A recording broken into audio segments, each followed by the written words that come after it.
Hello everyone, Adam here. As all of you may know, Gataxium Probe is banned this Friday, which I feel pretty bad about, since I own 4-foil Russian ones that I loved playing with.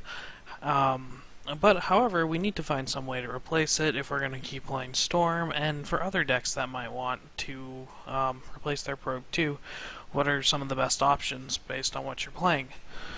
Today I'm here, obviously, to talk about Storm, because that's all I ever actually talk about. Um, and I just ran this list through a league, and the results weren't bad.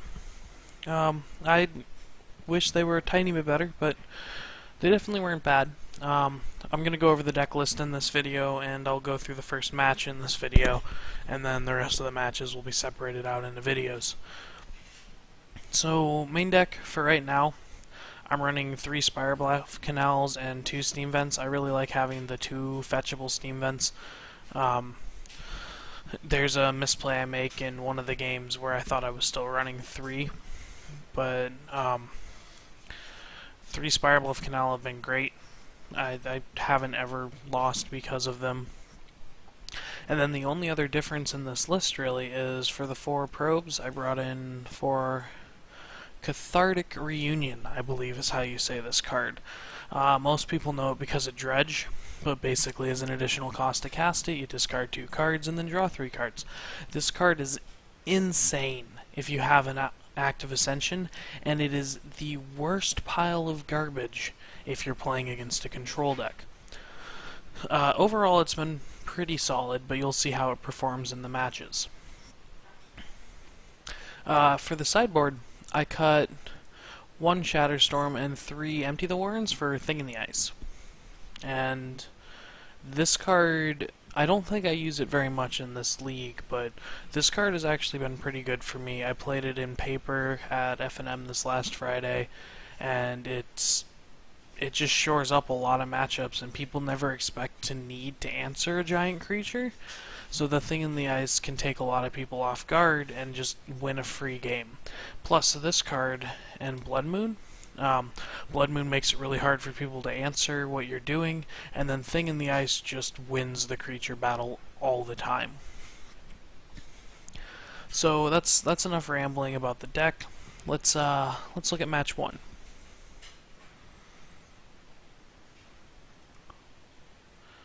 Click the button.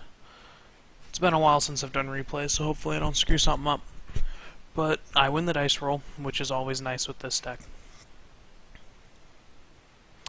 I see my opening 7, which has a Spirebluff Canal, Sleight of Hand, Ritual, Goblin Electromancer, and 3 2-mana draw spells. And I think this hand is great if I can find a second land. So I'm going to Sleight. I see Delta Scour. I obviously just take the Delta here. And then I pass the turn. They lead on Sacred Foundry tapped. So at this point, I think it's actually Jeskai control. That's what runs through my mind. It could be burn, but if they're leading tapped off of a full hand, it's probably not burn, unless they're just awful at the game. So I'm thinking it's Jeskai control at this point. So what I actually do is I fetch an island here, and I just slam Electromancer, because if they... Or no, I slam Cathartic Reunion, discarding the Ravings and the Electromancer, because I need to get this down before it gets countered. The other play that I was going to mention that I think I do in another game, not in this match, but in a later match, is you just slam Electromancer, make them answer the Electromancer, and then just get value off your cantrips. So I drop pretty well. I get another 1-mana cantrip, a Desperate Ritual, and a Past in Flames. He untaps, plays a Plains, and plays Chalice of the Void on 1. Which at this point I know it's Sun and Moon, because Jeskai Control, as far as I know, doesn't run main deck Chalice, neither does any Mardu deck. And I feel kind of sad because I have the Visions and the Scour just kind of sitting down here, which you guys cannot see because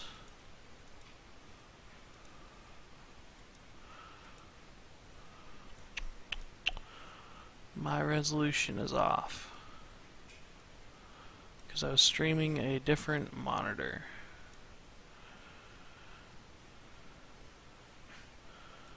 Hopefully that gives you guys, hopefully me walking through everything kind of gives enough of an idea what was happening in the early games. We didn't miss that much. Thankfully I looked over at what I was doing. So untap, and here I just play Manamorphose, make a red and a blue, hope to hit something, and then cast Ravings. Which I should have actually played the land first in case I discarded it, but I didn't, so it's okay. Discarded a useless Thought Scour right now, so I just play my Steam Vents tapped and pass the turn. He plays a Clifftop Retreat, and then a Spellskite, which really doesn't matter in this matchup. Here I just flashback Ravings, discarding a Desperate Ritual unfortunately, but it gives me a 4th land to play. Which it comes in tapped, but that was fine in this matchup. He plays a Plains, plays a Chandra Torch of Defiance, which I think it's cool they're running that card. It's nice to see newer walkers. And then here I just play an Electromancer and kill him. It's pretty straightforward, just a simple Past in Flames loop. Cathartic Reunion. I'm just going to call it Mom Hugs from now on, because that's easier than me having to think about how to say that word. Is great. Desperate Ritual or Desperate Ravings is great. All these 2-mana cantrips are great when they have a Chalice on one. See, if these were probes, I probably couldn't have gone off here. And then I'm just going to hit play because I basically get this Ascension active. Keep playing spells, which here's where you see Mom Hugs just be insane, because you discard 2 cards that I can't even cast, or lands, and just draw 6 cards. Like, it's almost like playing with Treasure Cruise again, except it's just worse in every way. And then at this point I have the Grape Shot that I naturally drew, and I will I cast the Past in Flames just to get an extra point, in case he does try to Spellskite, because he doesn't know how it works. And then I just Grape Shot him and kill him.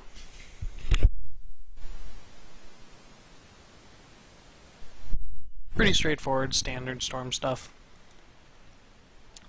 So, game 2, I board in Echoing Truth, in case he has Leyline, and I believe I board in the Things in the Ice as well. Usually I check that before, I didn't this time. He mulligans to 6, I mulligan to 6 as well. There were too many lands in the last hand. This hand I end up keeping.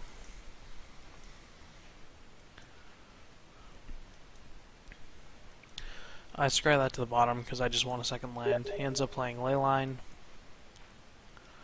and a Clifftop Retreat tapped. I'm just going to fetch a Steam Vents and Serum Visions here, which I got my land, and I do see the things. And I remember this now because he ends up playing Rest in Peace on me in 2 turns. But so I keep the thing and bottom the land. He just skips his turn. I think he clicked through it, but I'm not 100% sure, which is fine because it didn't really change what I was doing. Well, actually, if he had Rest in Peace me here, I wouldn't do the play that I'm making, but I cast Manamorphose and cast Pyromancer Ascension.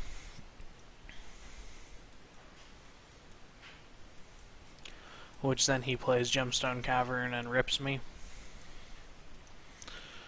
which is what I expected. So here I just cast the thing and pass.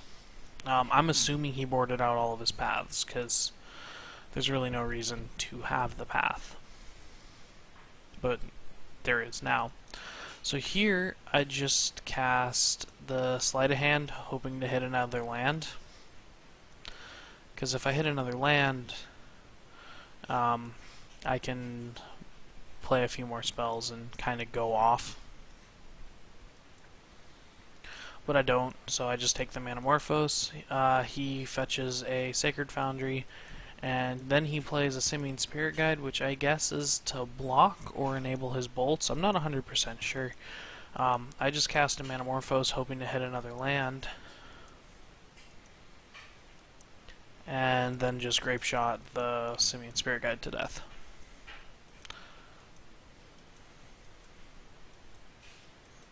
Just keeping board control.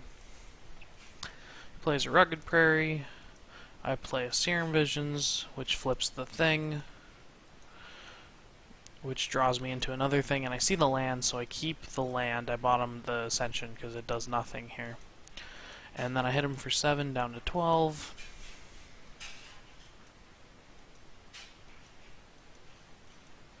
He plays a Chandra Torch of Defiance, makes some mana, doesn't do anything with it.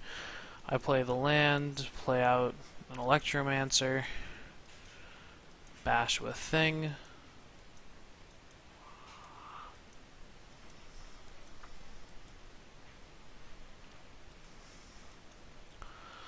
He exiles Arid Mesa and concedes the game.